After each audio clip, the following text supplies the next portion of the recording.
What's up, patrons? Merida Mission CX600. It used to be Merida Cyclocross. This is the all-new model for 2019, Mission CX Cyclocross, which has two different versions, carbon and alloy. This is alloy. 600, that's alloy. If it was, let's say, 6,000, that would be carbon. This is the alloy. What I think about the bike, short sum up after testing. I've been testing this one in a very, very bad weather, lots of mud. And lately I've done 120 kilometers about in the mud, almost up to the wheel axles. Very, very severe conditions. The bike, geometry, quality of the frame, and overall performance, very good. Merida makes good frames, I can tell you that, because they do produce themselves for themselves, which is important for me. But one thing on this bike doesn't work when it's getting wet or muddy, and that's the SRAM Apex drivetrain.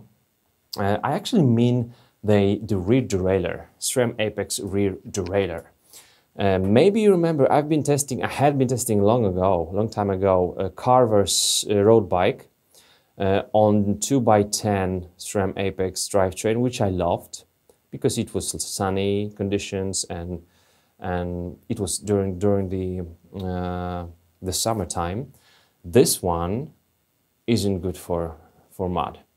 No seals on the pulleys mean that even just the water, if you don't just ride in mud, even if you ride in the rain, if the water comes into those, they start to get rusty after a couple of days. You can get back home, you can just use some rag to dry your bike, you will dry the chain, you will loop the chain, but who will remove all the time, each time after coming home, the pulleys and clean those? Nobody.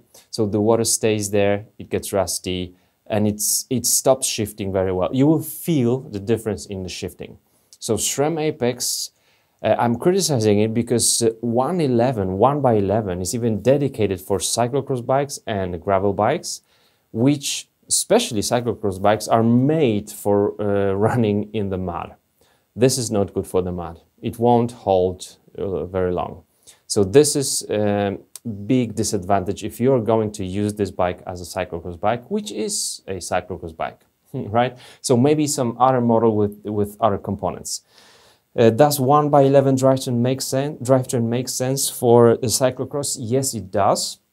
You're not searching for trial type of cadence. It always changes. You accelerate, you change the pace, you brake, you run, and so 1x11, very good. It does make sense here.